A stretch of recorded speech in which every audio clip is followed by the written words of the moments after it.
In 2013, I retired from the Sociology department of the University of Amsterdam. Reaching the age of 65 is considered here in the Netherlands sufficient reason for firing somebody on the spot. A crude case of ageism, if you ask me. On the day of the farewell party, my students offered me a present. Not the desktop computer, as is common, nor the ugly painting, but a vacation in the castle of Alexis de Tocqueville in Normandy, France. 1 week for my wife and me. So in October 2013, we spent 6 days in that beautiful chateau near the city of Cherbourg. Every morning I wrote my emails sitting behind Tocqueville's desk in his study room, and I must admit that I sometimes even rested my head on the pillow of the bed in which he was said to have slept.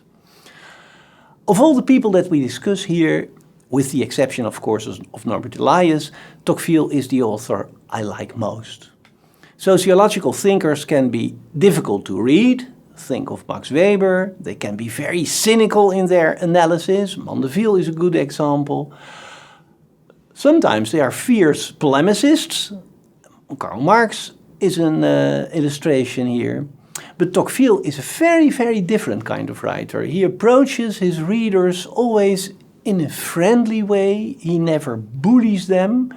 That's not to say that he is not sometimes very adamant about an argument, but he doesn't hammer it in. He never uses rhetorical tricks. He tries to prove his point as well as he can, then leaving it up to the reader to decide whether he or she agrees with him or not. Tocqueville wants to find out how social and political institutions really work, but he doesn't suggest that he already has all the answers.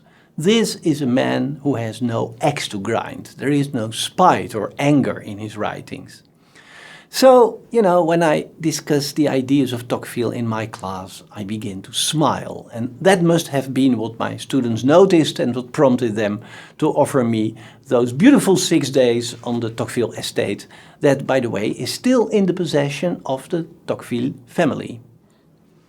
Americans pronounce his name as Tocqueville, but I will use the French pronunciation Tocqueville, not so much out of snobism, but simply because, that's the way I am used to talk about him. And like the French, I drop what they call the article, l'article. So I will not speak about de Tocqueville, but about Tocqueville.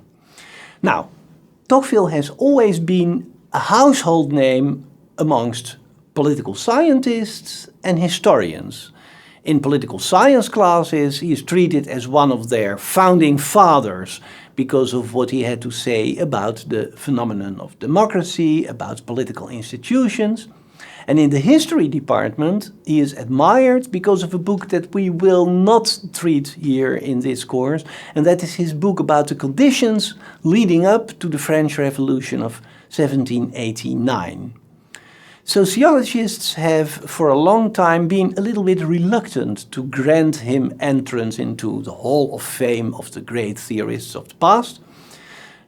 But everything changed when in 1967 the French sociologist Raymond Aron published a watershed book. It was called Les Étapes de la Pensée Sociologique. It was translated into the English language as Main Currents of Sociological Thought, and it is still a very important and reliable study. In that book, Raymond Aron presented Tocqueville as an important precursor of modern sociological thought, a man who could be rightfully placed next to Comte, Marx, Weber and Durkheim. His chapter on Tocqueville was so convincing that from that moment on, the French theorist belonged to the pantheon of sociology's greats. Tocqueville, like Adam Smith or like Karl Marx, never thought of himself as a sociologist, or, for that matter, as a political scientist. He saw himself as a politician. He was a member of parliament, and he even became France's Minister of Foreign Affairs. But he was a politician who loved to write interesting essays in his spare time. And later in his life, when he had completely retired from public life, it became his main occupation. But make no mistake, this modest amateur historian, amateur political scientist, amateur sociologist was one of the most brilliant social thinkers of the 19th century.